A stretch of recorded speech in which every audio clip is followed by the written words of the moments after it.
Hello students, मैं शिवांशु गुप्ता।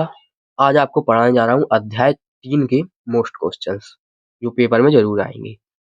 इसलिए let's start, ready हो जाइए। पहले शुरुआत होती है कि हमारे अध्याय का नाम है दो चर वाले रैखिक समीकरण। तो वो क्या होते हैं वो मैं आपको बता रहा हूँ।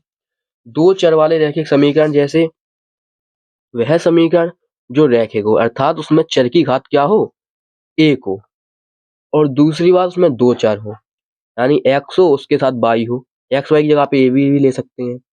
और समीकरण बनाना है तो हमने यहाँ पे 2, 3, 4 जिसका भी गुणा करना हो उसका गुणा कर दो। समीकरण है तो बराबर में 0। ये हमें एक रैखिक समीकरण मिल गया। कैसे?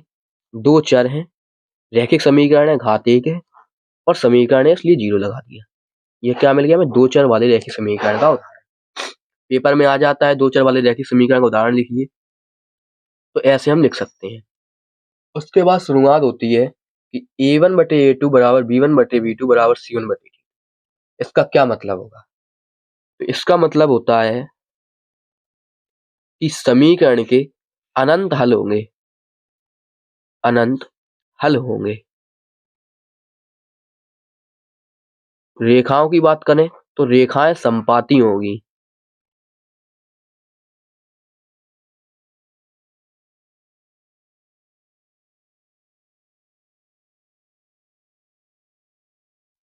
अनंत हल होंगे समीकरण इकाई के, रेखाएं संपाती होंगी और संगत होंगे। समीकरण क्या होंगे? संगत,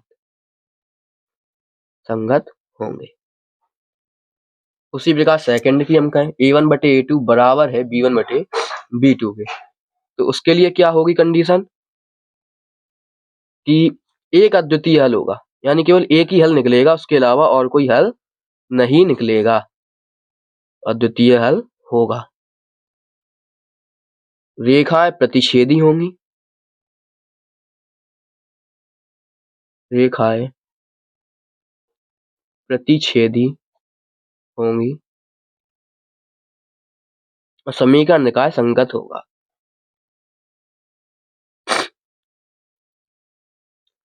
तीसरे के लिए है ये a1/a2 बराबर b1/b2 बराबर नहीं है c1/c2।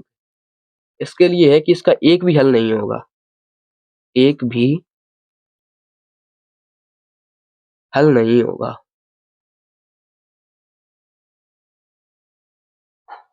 रेखाएं समांतर होंगी,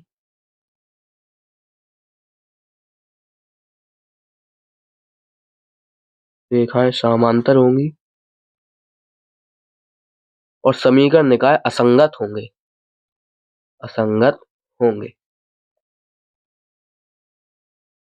हम रेखाओं की बात करें, रेखाएं संपाती का मतलब है एक रेखा जा रही उसके ऊपर एक और रेखा सेम चली जाए, वो होती है संपाती रेखा, यानी L1 और L2 एक ही के ऊपर चली जाए। प्रतिच्छेदी का मतलब है एक रेखा L1 ऐसी गई और दूसरी रेखा L2 ऐसी काट दे उसको इस बिंदु पर, इस वाले बिंदु पर, तो वो कहलाती है प्रतिच्छेदी रेखाएं। रेखाओं का मतलब है तीसरे वाले में रेखाएं समांतर होंगी। इसका मतलब है एक रेखा ये जा रही L1 और दूसरी रेखा L2, ये दोनों आपस में बराबर दूरी पर होंगी प्रत्येक बिंदु पर, वो होती है रेखाएं समांतर। हमने बहुत अच्छे से सीख लिया। उसके आगे बढ़ते हैं हम क्वेश्चंस की तरफ। आप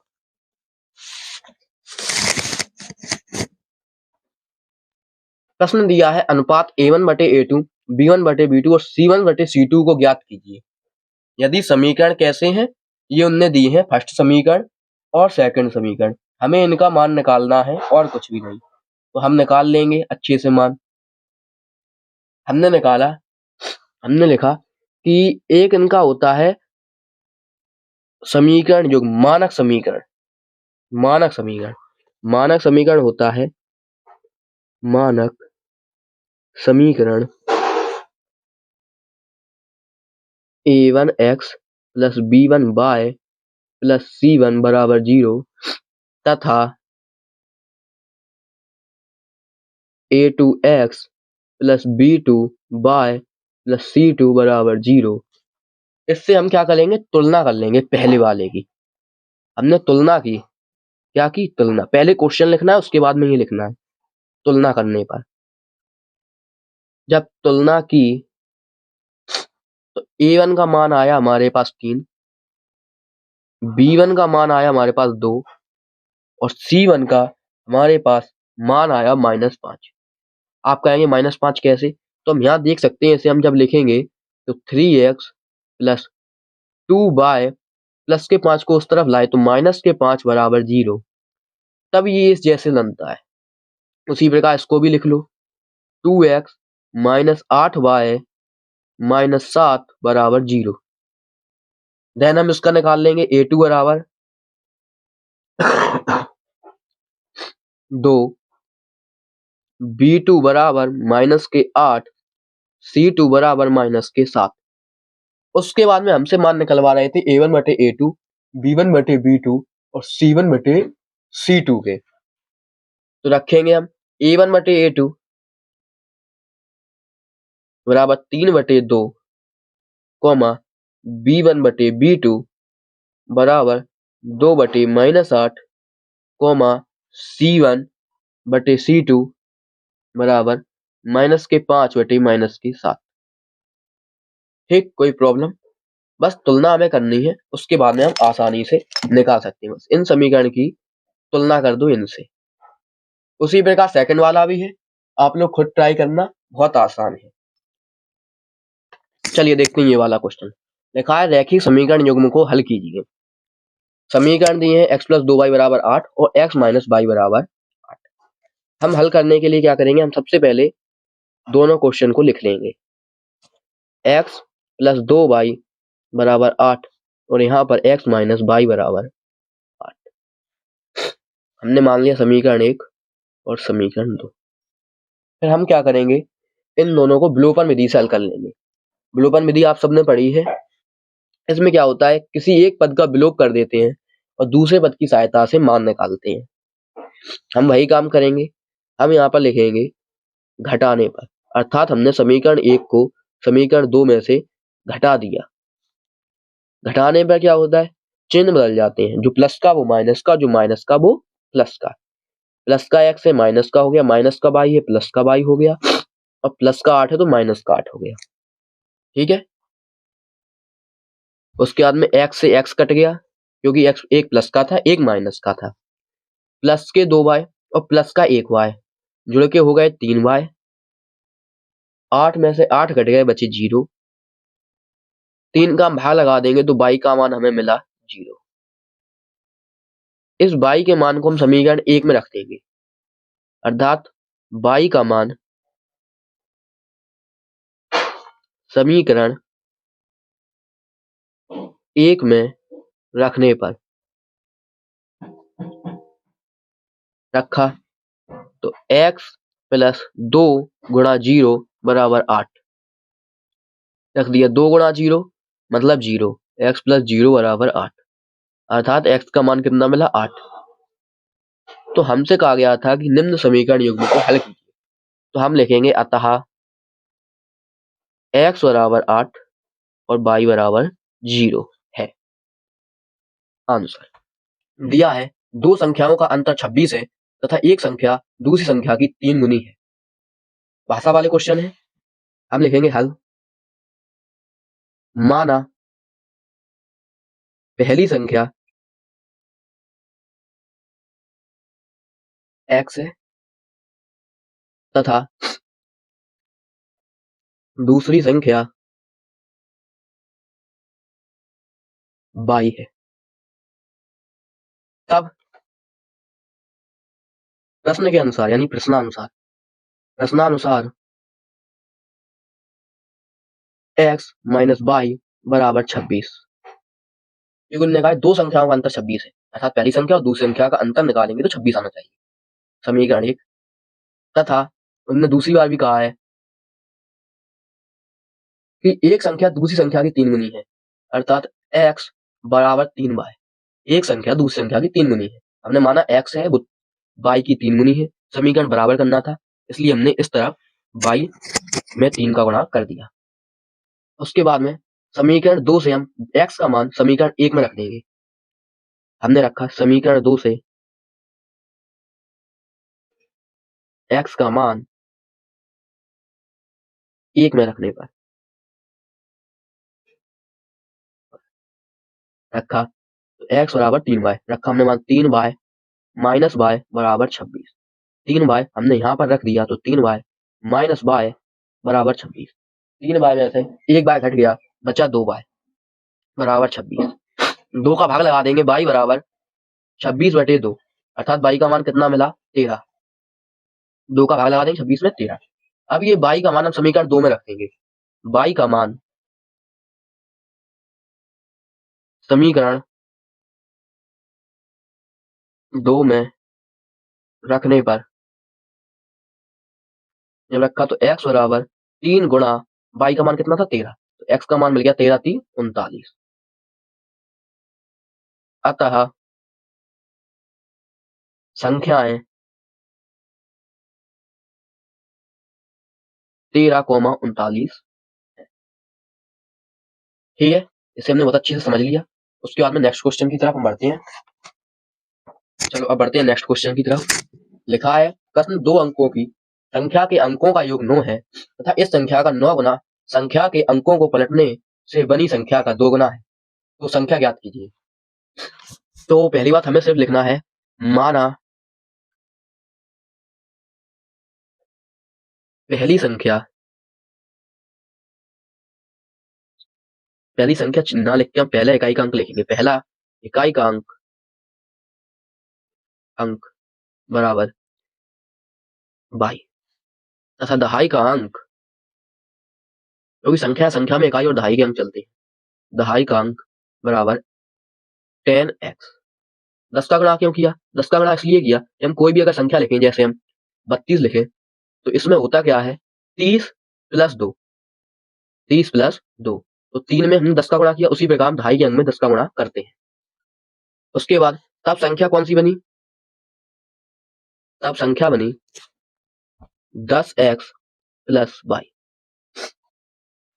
ये हमें उनने पहली लाइन में बता दिया। उसके बाद में हमने लिखा प्रश्नानुसार। जो प्रश्न में हमें शर्तें दी हैं वो शर्तें हमें लिखनी है।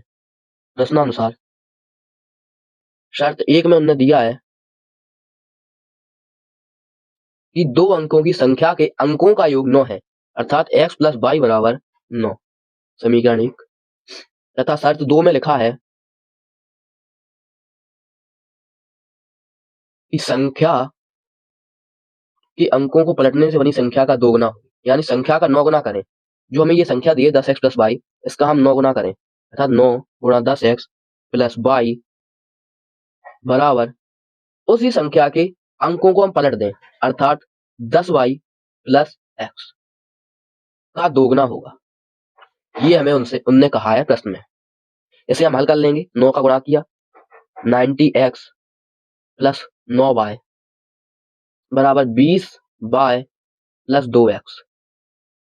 हल कर लेंगे हम 90x minus 2x plus 9y minus 20y बराबर 0। 90 में से 2 गए बचे 88x और 9 में से 20 गए बचे माइनस 11y इक्वल टू 0। इन दोनों में से हम चाहे कॉमन भी ले सकते हैं। 11 बचा 8x माइनस y बराबर 0। 11 का उस तरफ भाग दे दिया हमने 0 में तो आंसर आ गया 0 अर्थात 8x माइनस y बराबर 0। ये हमें 2 समीकरण प्राप्त हो गए। इन दोनों की सहायता से हम x और y के मान निकाल लेंगे। हमने लिखा समीकरण 1 व 2 से समीकरण 1 व 2 लिख दिया हमने। समीकरण x प्लस y बराबर 9 तथा 8x माइनस y बराबर 0।